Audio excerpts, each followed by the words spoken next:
сәлеметсіңдер ме балалар? Бүгін әдеттегідей ертегі оқып беремін. Ертегінің аты «Түйе мен тышқан ертегісі».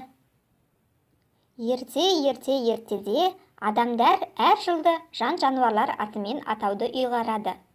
Олар бір жылға 11 жан-жануардың атын береді. 12-ші жылды атамақ болғанда, түйе мен тышқан өз аттарын ұсынып, бір-бірімен айтыса бастайды. Адамдар олардың екеуін де өкпелеткісі келмей, бұл мәселені өздерің шешіңдер, дейді. Сонда түйе мен тышқан, егер шығар күннің алғашқы шапағын кім бұрын көрсе, жыл басы соның атымен аталады деп келіседі. Түйе басын шығысқа беріп, күннің шығуын күтеді.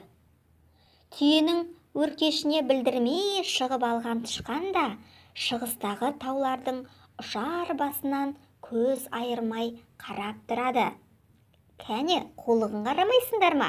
Тышқан бойы кішкентай болғандықтан түйенің өркешіне мініп алыпты.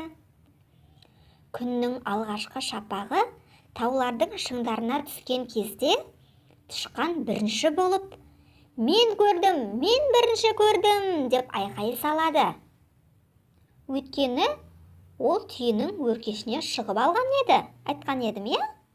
Түйе өзінің ұтылып қалғанына ызаланып, тышқанды аяғымен таптап өлтірмекші болады.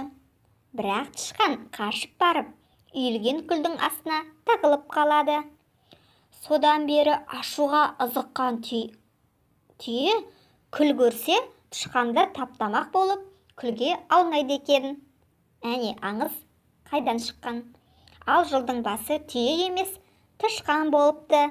Тышқан бойы кішкентай болғанмен, өзінің қулығымен, өзінің ақылдылығының арқасында, өзінен 10 есе үлкен келетін түйенің өркешіне шығып алып, күннің шығуын бірінші көрген екен.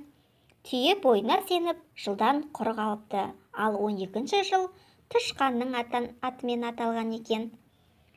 Балалар, ертегі ұнаса, каналға жазылуды ұмытпаңдар.